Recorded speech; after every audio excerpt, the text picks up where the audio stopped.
Establishment ने माजी से सबक नहीं सीखे, मुझे अफसोस से कहना पड़ता है। आज हम पॉलिटिकल इंजीनियरिंग देख रहे होते हुए MQM को इकट्ठा करना, बैब को पीपल्स पार्टी में धकेलना बलूचिस्तान में। जनरल बाजवा, उसका बहुत बड़ा हाथ है, बल्कि उसी का हाथ है जो आज हम यहाँ खड़े हैं। सारे इदारों को मैं कह रहा हूँ कि ये पाकिस्तान हम सब के हाथ से निकल जाएगा।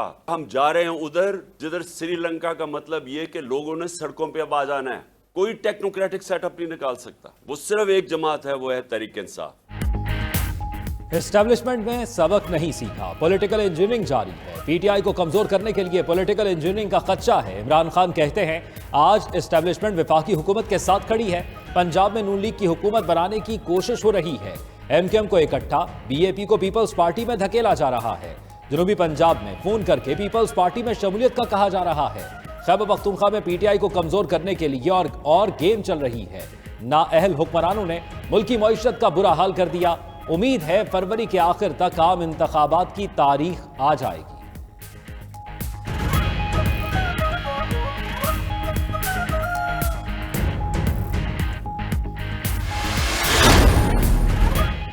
इमरान खान जो जुराइम करते रहे दूसरों के नाम लेकर दोहरा रहे हैं। परवेज इलाही से बेइज्जत होने का गुस्सा किसी और पर निकालते हैं। वज़ीर दाखिला राना सनाउल्लाह का बयान पर रद्द अमल, कहा कौम इमरान खान के झूठ, फ्रॉड और जालसाजी की तारीख जान चुकी। इनका इनकलाब घड़ियां चोरी करना और कौमी मफादात बेचना है। मुल्क आज बहरान में है तो जिम्मेदार फॉरेन एजेंट इमरान खान है। इनकी नाअहली और करप्शन से मुल्क मुआशी तबाही और डिफॉल्ट के बहरान का शिकार हुआ। स्पीकर सब्तैन खान की ज़ेर सदारत पंजाब असम्बली का इजलास आज होगा। नून लीग पंजाब असम्बली में ताकत का मुजाहिरा करेगी। तैयारियां मुकम्मल। असम्बली सेशन से कबल नून लीग की पार्लिमानी पार्टी का इजलास होगा। पंजाब की सियासी सूरत हाल पर तबादला ख्याल किया जाएगा। पार्लिमानी पार्टी के इजलास की सदारत राना सनाउल्लाह और ख्वाजा साद रफीक करेंगे।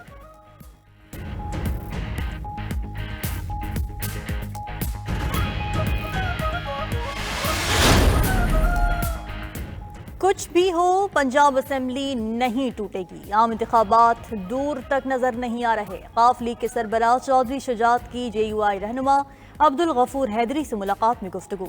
अब्दुल गफूर हैदरी ने मौलाना फजलुर रहमान की तरफ से नेक ख्वाहिशात का इजहार किया। मुलाकात में मुल्क की सूरत हाल और पंजाब में सियासी बहरान पर गुफ्तगू। हैदरी ने कहा कि इमरान खान ने मुल्क में गाली कल्चर को फरोग दिया। चौधरी शुजात का सियासत में नाम रवादारी और रख रखाव का है।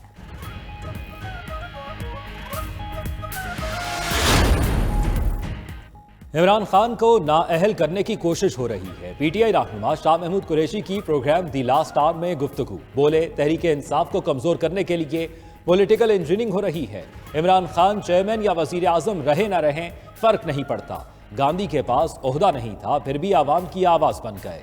मजीद बोले IMF की मदद से मुल्क बहरान से निकल भी आया तो ये आर्जी हल होगा।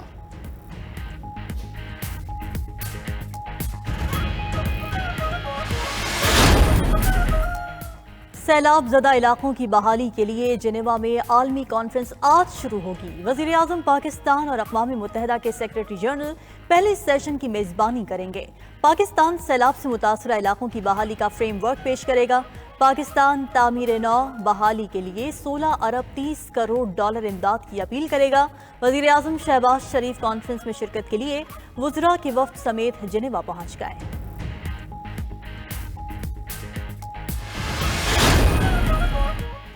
खालिद मकबूल सिद्दीकी की ज़ेर क़यादत MQM के वक्त की फारूक सत्तार से मुलाकात। खालिद मकबूल कहते हैं कराची के बल्दियाती इलेक्शन में प्री पोल धांधली हो गई। ऐसे इलेक्शन को कोई शफाफ और मुनसिफाना नहीं कहेगा। 11 जनवरी को इलेक्शन कमीशन को शफाफ इलेक्शन की यकीन दहानी कराएंगे। मुश्तरका आवाज़ के लिए सबसे राब्ते और दावत दे रहे हैं। फारूक सत्तार बोले सिंध के शहरी इलाकों से जुल्म और नाइंसाफ़ी की गई।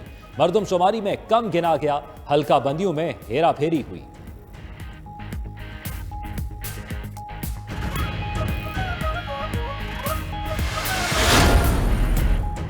मंडियां लगती देखी हैं, लोगों को कॉल्स आती थीं। जनरल रिटायर्ड बाजवा के दौर में मुदाखलत वाज़े थी।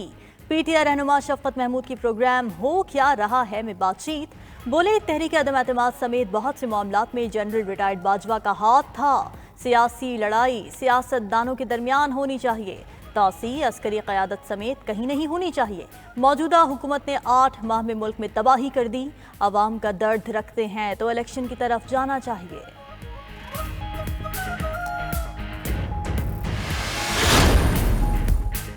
पीटीआई रहनुमा असद उमर कहते हैं इमरान खान चंद माह बाद दोबारा वजीर आजम होंगे। इस मरतबा सिंध में भी पीटीआई की हुकूमत होगी। कराची में खवातीन कन्वेंशन से खिताब करते हुए असद उमर ने मजीद कहा, शहर कायद में इमरान खान के अलावा किसी का वोट नहीं। मुल्क को लूटा जा रहा है, चोर मुसल्लत किए गए हैं। अवाम ने फैसला कर लिया, अब मुल्क के फैसले वही करेंगे।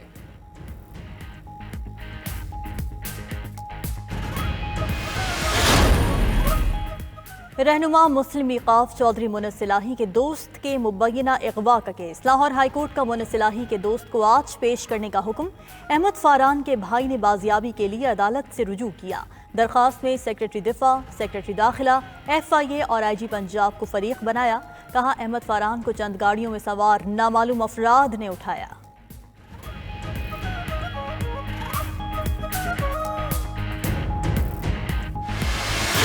महंगाई है, अगर मुर्गी का गोश्त देख ले 650 रुपये किलो है, कोई कंट्रोल करने वाला नहीं है। घी भी महंगा है, सब्जी भी महंगा है, सब कुछ। हम लोग गरीब आदमी है, ड्राइवर है, लेकिन ये हुकूमत जो है ना, ये पता नहीं है क्या कर रहे हैं। आवाम फाकों पे मजबूर है। इतना महंगाई है कि 20 kg आटा जो है वो 3300 पे फरोख्त हो रहा है। कभी रोजगार है, कभी नहीं, बहुत परेशानी है, हर बंदा परेशान है। हुकूमत समझ में नहीं आ रहा क्या कर रहे हैं। हर चीज के बढ़ गए दाम, परेशानी से दो चार आवाम। अशिया खुर्दनोश की कीमतों को लग गए पर ब्रायलर गोश्त का निर्ख 700 से ऊपर। फी दर्जन अंडे 295 रुपए तक जा पहुंचे। अदरक और लहसुन 400 रुपए किलो बिकने लगे। भिंडी 240, प्याज 220, सब्ज मिर्च की कीमत 125 रुपए फी किलो हो गई। फल भी आम आदमी की पहुंच से दूर। अनार 350, सेब 280, अंगूर 240 रुपए फी किलो फरोख्त।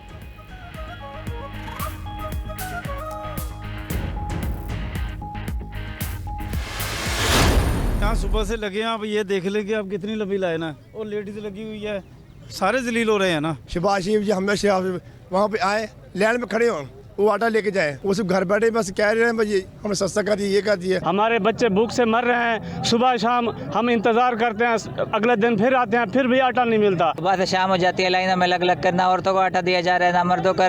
लाइनों में लगने के बाद शनाख्ती कार्ड वापस दिया जाता है। 140 तक कीमत पहुंच चुकी है। अब जो गरीब आवाम है वो तो पिसती जा रही है। इनकी पॉलिसी की वजह से आटा महंगा है। अगर ये गंदम दे दें तो 80 रुपए किलो हो जाएगा। आटे का बहरान संगीन हो गया। चक्की का आटा फी किलो 160 रुपए में मिलने लगा। पेशावर में 20 किलो मिक्स आटे का थैला 3100, फाइन आटे का 3300 रुपए हो गया। पेशावर में नान बाइयों ने रोटी भी महंगी कर दी। 170 ग्राम रोटी की कीमत 30 रुपए मुकर्रर। कोहलू में 20 किलो आटा 3000 से 3200 रुपए तक फरोख्त होने लगा। हैदराबाद में 15 किलो आटे का थैला 1500 रुपए तक पहुंच गया। लोग सस्ते आटे के लिए घंटों इंतजार की अजियत से गुजरने पर मजबूर।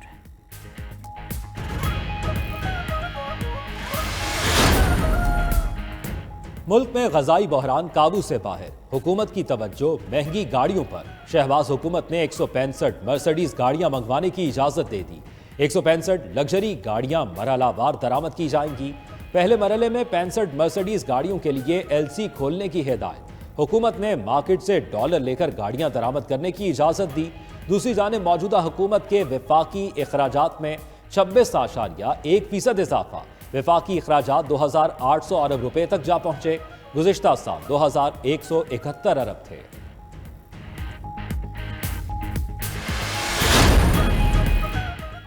कमर्शियल बैंक्स की जानिब से LCs खोलने में ताखीर। कारोबारी अफराद को करोड़ों रुपए का नुकसान।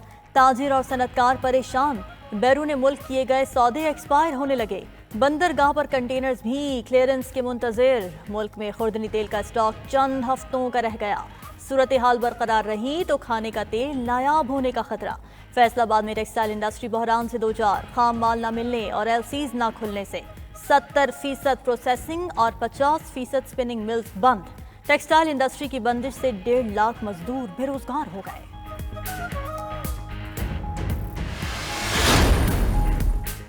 सदर लाहौर चैम्बर काशिफ अनवर कहते हैं मुल्क तकनीकी तौर पर डिफॉल्ट कर चुका।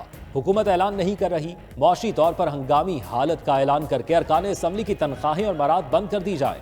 सदर सरहद चैम्बर मोहम्मद इसहाक बोले, मौशी सूरत हाल पर हुकूमत या अपोजिशन संजीदा नहीं है। बलूचिस्तान चैम्बर के अब्दुल्ला अचकजई बोले, इस्लामाबाद में बैठे पॉलिसी साज ताजरों और सनतकारों की बातें नहीं सुनते। हुकूमत और अपोजिशन एक दूसरे को जिम्मेदार ठहरा रही हैं। साबिक वजीर खजाना सलमान शाह ने कहा, IMF का प्रोग्राम अब तक पटरी पर चढ़ जाना चाहिए था।